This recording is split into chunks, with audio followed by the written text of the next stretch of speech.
जय श्रीनिवास जय वेंकटेश वृषशैलनाथ श्रीपद्मनाभ वैकुंठनाथ जय विष्णुतेज राजाधिराज तव जय जय जय देवादिदेव जय वासुदेव श्रीरामचंद्र जय कल्कि रूप शौरीश मूलधेरे निनाद जय जय जय जय जय जय।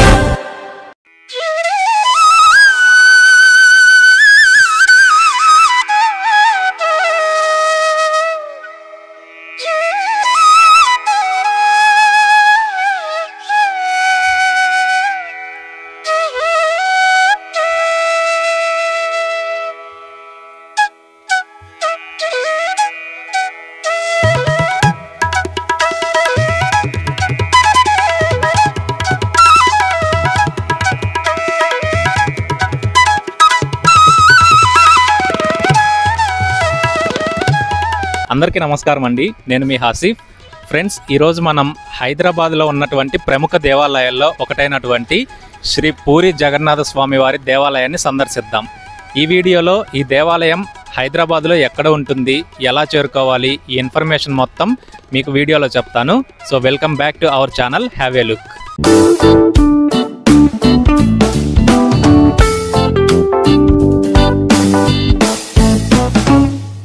ముందుగా మనం ఈ ఆలయం ఎక్కడ ఉంది, ఎలా చేరుకోవాలో తెలుసుకుందాం. జగన్నాథ స్వామి ఆలయం బంజారా హిల్స్లోని రోడ్ నంబర్ 12లో ఉంటుంది. కరెక్ట్గా చెప్పాలంటే Hyderabad police command and control సెంటర్కి పక్కనే ఉంటుంది ఈ ఆలయం. ఇప్పుడు ఈ ఆలయాన్ని ఎలా చేరుకోవాలో తెలుసుకుందాం. ఓన్ వెహికల్స్లో వెళ్ళేవారు గూగుల్ మ్యాప్స్లో జగన్నాథ్ స్వామి టెంపుల్ అని సెర్చ్ చేసి లొకేషన్ పిన్ చేసి డైరెక్ట్గా వెళ్ళిపోవచ్చు. పబ్లిక్ ట్రాన్స్పోర్ట్ యూజ్ చేసుకొని వెళ్ళాలి అనుకునేవారు ముందుగా మెట్రోలో లకడీ కపూల్ లేదా జూబ్లీ హిల్స్ చెక్పోస్ట్ వరకు చేరుకోండి. తరువాత అక్కడి నుంచి బస్సు నంబర్ 127K కొండాపూర్ మరియు కోటి మధ్యలో తిరిగే ఈ బస్సు ఎక్కి ఎమ్మెల్యే కాలనీ వరకు టికెట్ తీసుకోండి. టికెట్ కాస్ట్ ఒకరికి 25 రూపాయలు. జగన్నాథ్ స్వామి టెంపుల్కి దగ్గరలోనే బస్ స్టాప్ ఉంటుంది, అక్కడ దిగేసి నడిచి వెళ్ళండి. సో మనకి మెయిన్ రోడ్డు నుంచి టెంపుల్ ఎంట్రన్స్ అయితే ఈ విధంగా కనిపిస్తుందన్నమాట. రండి వెళ్దాం.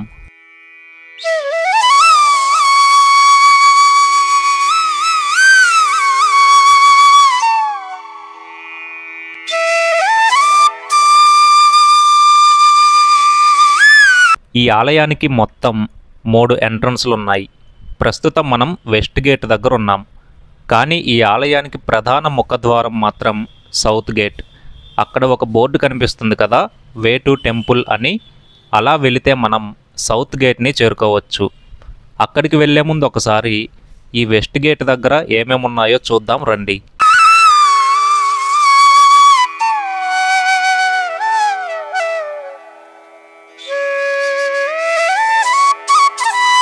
ఈ వెస్ట్ గేట్ దగ్గర మనం ఒక పెద్ద పుస్తకాన్ని చూడవచ్చు. అదే భగవద్గీత గ్రంథం. ఈ గ్రంథంలో భారతీయ ఆలోచనల యొక్క వివిధ విషయాలు విశ్లేషించబడ్డాయి. హిందూ సాంప్రదాయాలలో ఈ గ్రంథం అత్యంత పవిత్రమైన గ్రంథంగా ప్రత్యేకమైన ప్రభావాన్ని కలిగి ఉంది. ఈ భగవద్గీత గ్రంథం పక్కనే ఒక చిన్న రథ స్వరూపం ఉంటుంది.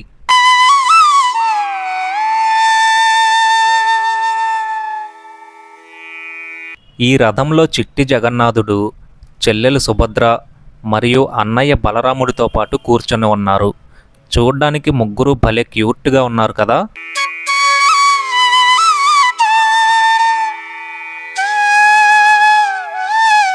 పదండి, ఇప్పుడు మనం వెస్ట్ గేట్ నుంచి సౌత్ గేట్ దగ్గరికి వెళ్దాము. ఈ వెళ్ళే మార్గంలో ఆలయం యొక్క గోడలపైన రామాయణ మహాభారతానికి సంబంధించినటువంటి ఎన్నో ఘట్టాలను చిత్రాల రూపంలో చూడవచ్చు.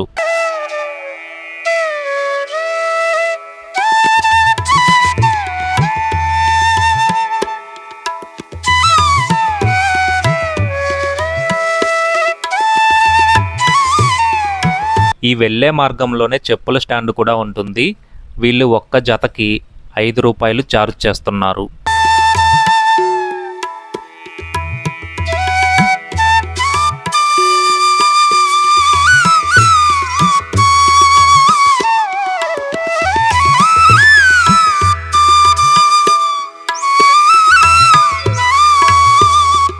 అలా చెప్పుల స్టాండ్ నుంచి కొంచెం ముందుకు రాగానే కాళ్ళు కడుక్కునే ప్రదేశం ఉంటుంది.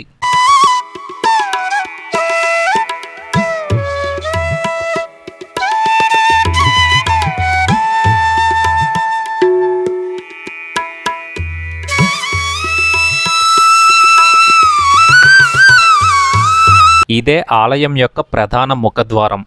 ఒకవేళ మీరు డైరెక్ట్గా రావటమే ఈ గేట్ దగ్గరకు వచ్చినట్లయితే ఇటువైపుగా వెళ్ళి కాళ్ళు కడుక్కొని ఆలయం లోపలికి వెళ్ళండి. లోపలికి రాగానే ఆలయ ప్రాంగణం ఈ విధంగా కనిపిస్తుంది.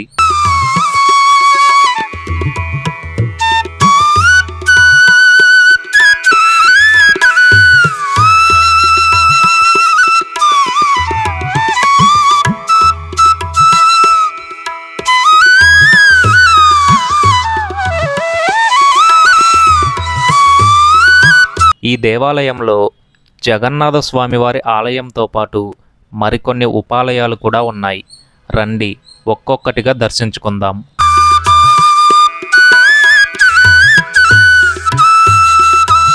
ముందుగా మనం శ్రీ జగన్నాథ స్వామిని దర్శించుకుందాం రండి. ఈ ఆలయాన్ని 2009లో హైదరాబాద్లో ఉన్నటువంటి ఒడియా కమ్యూనిటీ వాళ్ళు సేమ్ పూరిలో ఉన్నటువంటి జగన్నాథ్ స్వామి టెంపుల్ లాగానే నిర్మించారు. ఈ ఆలయ నిర్మాణం కోసం 600 టన్నుల శాండ్ స్టోన్గా పిలువబడే ఒక రకమైన ఎరుపు రంగు రాయిని ఒడిస్సా నుంచి తెప్పించారు. అందుకే ఈ ఆలయం ఎరుపు వర్ణంలో కనిపిస్తుంది. ఈ ఆలయం పూరి ఆలయానికి ప్రతిరూపం అవ్వడం వలన పూరి ఆలయంలో జరిగే కార్యక్రమాలు, నియమాలు ఇక్కడ పాటిస్తారు. అంతేకాకుండా జూలై నెలలో రథయాత్ర కూడా ఉంటుంది. జగన్నాథ స్వామి శ్రీకృష్ణుడి యొక్క అవతారం. జగన్నాథుడు మనకి ఎక్కడైనా సరే ఒంటరిగా కనిపించడు. అన్నయ్య బలరాముడు మరియు చెల్లెలు సుభద్రతో కలిసి దర్శనమిస్తారు. ఎందుకంటే తోబుట్టువుల ప్రేమకి ఇది నిదర్శనం. మరి ఈ ముగ్గురిలో జగన్నాథుడిని ఎలా గుర్తుపట్టాలో చాలామందికి తెలియదు కదా, ఇప్పుడు తెలుసుకుందాం. జగన్నాథుడు పెద్ద గుండ్రటి కళ్ళతో నవ్వుతూ కనిపిస్తాడు. ఆయన శ్రీకృష్ణుడి యొక్క అవతారం కాబట్టి నలుపు వర్ణంలో ఉంటాడు. బలరాముడు తెలుపు వర్ణంలో ఉంటాడు. వీరిద్దరి మధ్యలో బంగారు వర్ణం లేదా పసుపు వర్ణంలో సుభద్రాదేవి ఉంటుంది. ఫ్రెండ్స్, ఇప్పుడే నేను జగన్నాథ స్వామి వారిని దర్శనం చేసుకున్నాను. ఈరోజు వీక్ డే కావడంతో నా దర్శనం చాలా ప్రశాంతంగా చాలా బాగా జరిగిందనమాట. అండ్ ఇప్పుడు మీకు ఈ ఆలయం చుట్టూ ఉన్న ఉపాలయాలు అండ్ శ్రీకృష్ణుడి జీవిత వృత్తాంతం గురించి, వాటికి సంబంధించిన ఫొటోస్ అవన్నీ ఈ ఆలయం యొక్క గోడలపైన అయితే చూడవచ్చు. అవన్నీ ఒకసారి చూసేద్దాం రండి. దర్శనం అవ్వగానే మెట్లు దిగి కిందకు రాగానే శివాలయం ఉంటుంది. ఈ శివాలయంలో ఉన్న శివలింగం తెలుపు రంగులో దర్శనమిస్తుంది. ఇక శివాలయం పక్కనే వినాయకుడి ఆలయం ఉంటుంది. రండి వెళ్దాం.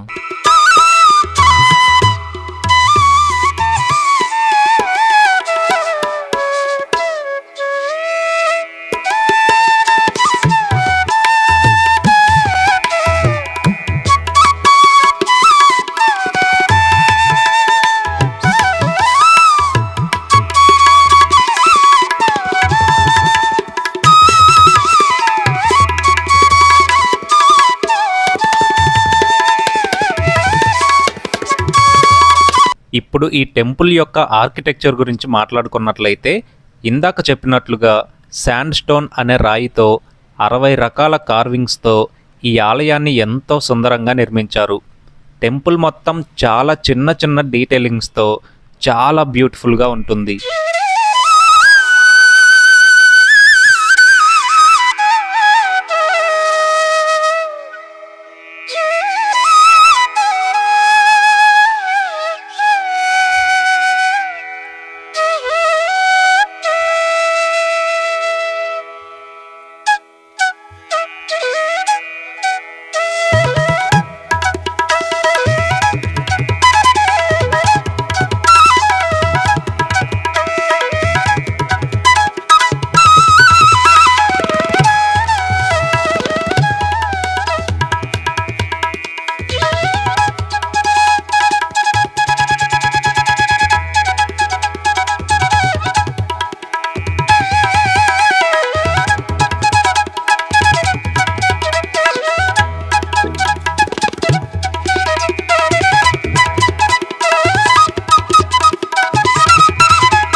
ఈ ఆలయం యొక్క శిఖరం 70 అడుగుల ఎత్తులో నిర్మించారు.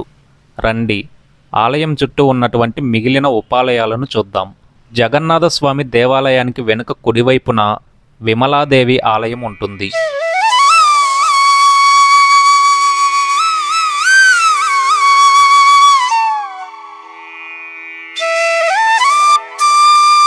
ఈ ఆలయం డే టైం న్యాచురల్ కలర్స్తోనూ నైట్ టైం లైటింగ్స్తోనూ 2 విధాలుగా చూడ్డానికి చాలా ఆకర్షణీయంగా కనిపిస్తుంది. విమలాదేవిని దర్శించుకున్న తరువాత పక్కనే లక్ష్మీదేవి ఉపాలయం కూడా ఉంటుంది. రండి దర్శించుకుందాం.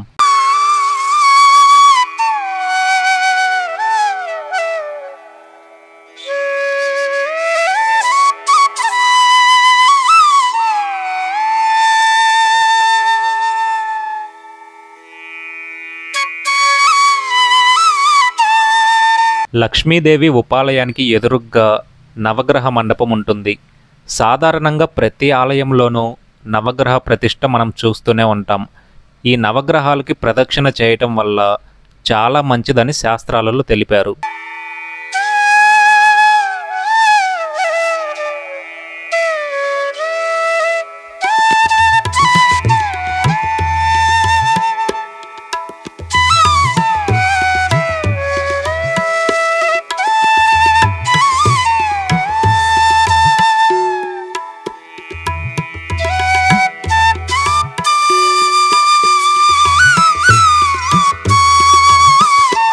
ఇక నవగ్రహ మండపానికి పక్కనే శ్రీ ఆంజనేయ స్వామి వారి ఉపాలయం ఉంటుంది.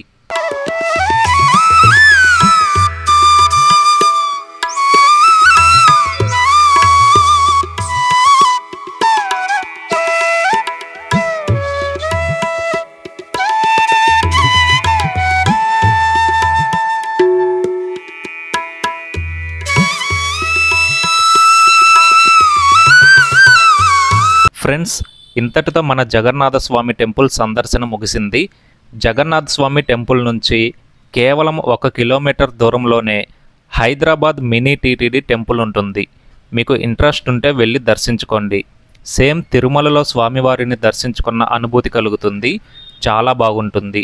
ఈ టెంపుల్కి సంబంధించినటువంటి వీడియో కూడా నేను త్వరలో పోస్ట్ చేస్తాను. ఈ వీడియో మీకు నచ్చితే లైక్ చేసి మన ఛానల్ని సబ్స్క్రైబ్ చేసి నోటిఫికేషన్స్ కోసం పక్కనే ఉన్న బెల్ ఐకాన్ ప్రెస్ చేయండి.